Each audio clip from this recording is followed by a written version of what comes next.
Di sini saya akan menjelaskan tentang definisi komunikasi dalam pembelajaran.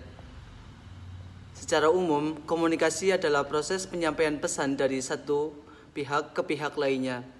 Komunikasi dalam pembelajaran adalah proses penyampaian gagasan seseorang atau pendidik kepada orang lain atau peserta didik untuk mencapai keberhasilan dalam mengirim pesan secara efektif dan efisien. Tujuannya adalah agar peserta didik dapat memahami dan merealisasikan materi pembelajaran. Para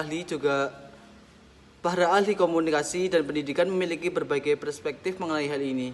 Namun, secara umum mereka sepakat bahwa komunikasi efektif adalah kunci dari keberhasilan dalam suatu pembelajaran. Komunikasi dalam pembelajaran adalah proses pertukaran informasi, ide, dan makna antara guru dan siswa atau antara siswa dan siswa yang bertujuan untuk mencapai sebuah tujuan pembelajaran. Adapun beberapa aspek penting dari komunikasi dalam pembelajaran. Yang pertama, tujuan. Komunikasi dalam pembelajaran harus memiliki tujuan yang jelas, seperti menyampaikan informasi, membangun pemahaman, dan mengembangkan keterampilan atau mendorong refleksi. Yang kedua ada pesan. Pesan yang disampaikan harus jelas, ringkas, dan mudah dipahami oleh penerima atau peserta didik. Yang ketiga ada saluran. Saluran komunikasi dapat berupa lisan, tulisan, visual, atau komunikasi dari semuanya. Yang keempat ada penerima. Penerima di sini bisa dikatakan dengan peserta didik. Penerima pesan harus aktif terlibat dalam proses komunikasi, memberikan umpan balik dan mengajukan pertanyaan. Yang kelima ada umpan balik. Umpan balik sangat penting untuk memastikan bahwa pesan diterima dengan benar dan tujuan pembelajaran tercapai. Gitu cuy. Yang selanjutnya itu ada tujuan utama komunikasi. Di dalam PPT itu ada 4 tujuan yang disebutkan. Yang pertama itu ada memfasilitasi pengetahuan, memastikan peserta didik dapat memahami materi pembelajaran dengan baik. Tujuannya agar peserta didik tidak hanya menghafal informasi, tetapi juga mampu menerapkannya dalam konteks yang berbeda. Yang kedua itu ada memahami pemahaman konsep. Tujuannya itu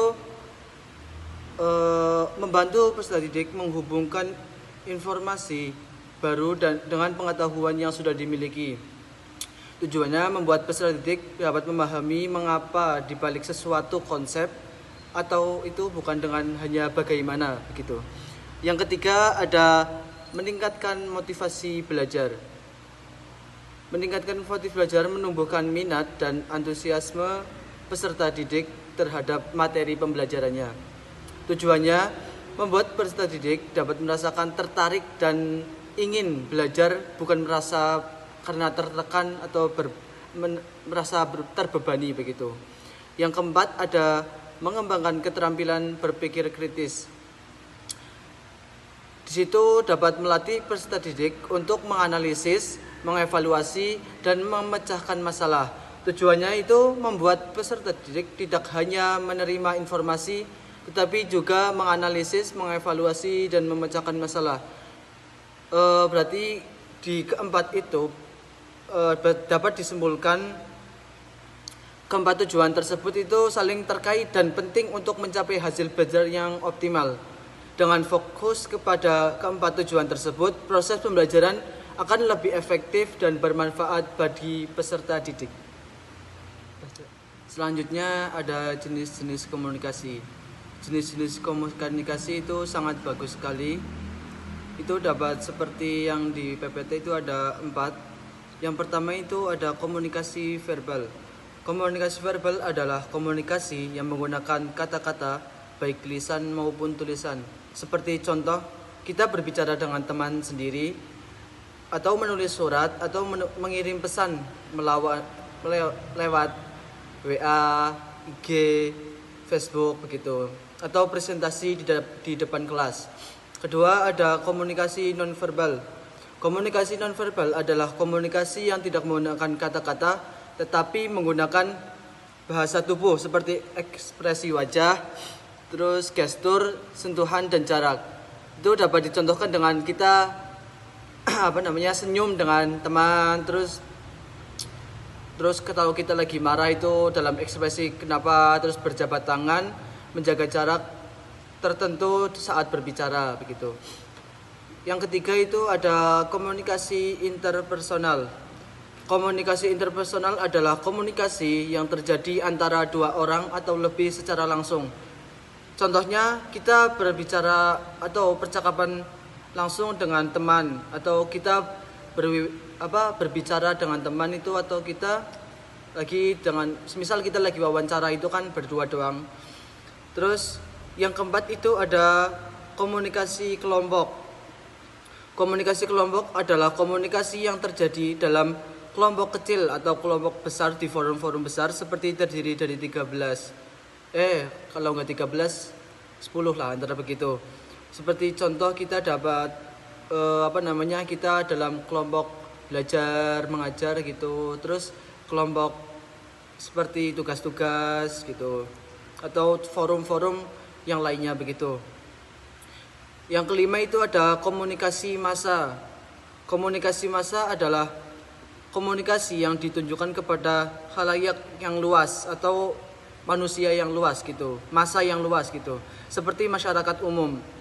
Contoh kita ada siaran di televisi begitu, atau kita sedang demo itu kan dengan massa yang banyak begitu. Terus keempat tersebut itu sangat penting. Komunikasi verbal dan nonverbal seringkali bekerja bersamaan untuk menyampaikan pesan yang lebih lengkap. Setiap jenis komunikasi memiliki kekuatan dan kelemahannya sendiri-sendiri. Memahami berbagai jenis komunikasi dapat membantu kita berkomunikasi secara lebih efektif dan membangun hubungan yang lebih baik dengan orang lain. Prinsip-prinsip komunikasi efektif. Untuk membuat komunikasi dalam pembelajaran efektif, beberapa prinsip digunakan. Yang pertama ada respect, yaitu menghargai setiap individu yang menjadi target pesan. Yang kedua ada empati, yaitu menempatkan diri pada situasi atau kondisi yang dialami oleh orang lain. Yang ketiga ada audibility, pesan harus dapat didengarkan dengan baik. Yang terakhir ada clarity, isi pesan harus jelas untuk menghindari multi-interpretasi. Yang selanjutnya ada model teori komunikasi. Beberapa model teori komunikasi yang relevan dalam konteks pendidikan termasuk A. Model komunikasi Shannon-Weaver. Teori ini menggambarkan komunikasi sebagai proses linear yang melibatkan pengirim, pesan, saluran, penerima, dan gangguan. Model Shannon-Weaver misalnya dapat diterapkan dalam proses penyampaian materi pelajaran, di mana guru sebagai pengirim pesan menyampaikan materi melalui buku, papan tulis, atau media digital kepada siswa sebagai penerima. Lalu yang B ada teori komunikasi oleh Michael. Teori ini menekankan aspek persuasif dalam komunikasi untuk mencapai tujuan tertentu dalam memotivasi siswa. Teori komunikasi efektif oleh Bergen relevan dalam merancang strategi pembelajaran yang persuasif, seperti penggunaan contoh-contoh nyata dalam kegiatan interaktif untuk memotivasi siswa belajar. Lalu yang C, ada teori pembelajaran interpersonal oleh Irwin Altman dan Dalmas Taylor. Teori ini menyoroti hubungan interpersonal yang baik antara pendidik dan siswa untuk meningkatkan efektivitas komunikasi. Teori pembelajaran interpersonal Altman dan Taylor menekankan pentingnya membangun hubungan yang baik antara guru dan siswa, misalnya melalui komunikasi terbuka dan saling menghormati. Yang D, ada teori Scrum dan Wilber Scrum. Teori ini menekankan pentingnya umpan balik dalam proses komunikasi dan memperkenalkan konsep field of experience yang saling tumpang tindih antara pengirim dan penerima. Teori Scrum dan Wilber Scrum menyoroti pentingnya umpan balik dalam pembelajaran. Guru dapat memberikan umpan balik terhadap hasil kerja siswa untuk meningkatkan pemahaman mereka. Konsep field of experience dalam teori Scrum juga relevan dalam menyesuaikan materi pelajaran dengan latar belakang dan pengalaman siswa. Lalu yang terakhir, yang E, ada teori Gersgerbner. Teori ini adalah teori kultivasi yang menjelaskan bagaimana media massa dapat membentuk persepsi dan pandangan dunia seseorang. Teori kultivasi Gardner dapat membantu kita memahami bagaimana media massa seperti film dokumenter edukatif dapat membentuk persepsi siswa tentang suatu topik. Selanjutnya, unsur-unsur teori komunikasi. Yang pertama itu ada komunikator atau pengirim pesan. Pengirim pesan ini merupakan individu yang menyampaikan informasi kepada penerima pesan. Contohnya di sini itu ada pendidik, tutor, atau sumber belajar lainnya. Pengirim pesan juga itu dapat berupa individu, kelompok, ataupun organisasi. Yang kedua, pesan. Pesan di sini merupakan informasi atau pesan yang ingin disampaikan baik secara verbal maupun nonverbal. Verbal sendiri merupakan pesan atau informasi yang menggunakan kata-kata, baik lisan ataupun tulisan. Contohnya itu seperti berbicara langsung, presentasi, menulis surat atau pesan, atau membuat pesan suara. Sedangkan nonverbal itu sendiri itu pesan atau informasi yang tanpa menggunakan kata-kata. Contohnya itu seperti ekspresi wajah, postur tubuh atau gerakan tubuh, kontak mata, sentuhan, dan lain-lain. Yang ketiga itu ada media. Media di sini itu sebagai alat yang digunakan untuk menyampaikan sebuah pesan atau informasi. Contohnya itu ada komputer, laptop, telepon, email, surat kabar. Ada juga panca indera kita seperti mata, telinga, hidung, kulit, dan mulut. Yang keempat itu penerima atau disebut juga dengan komunikan, yaitu individu yang dapat menerima dan memahami pesan atau informasi yang pengirim pesan itu sampaikan. Penerima di sini itu seperti pendengar, pembaca, pemirsa, atau halayak umum lainnya.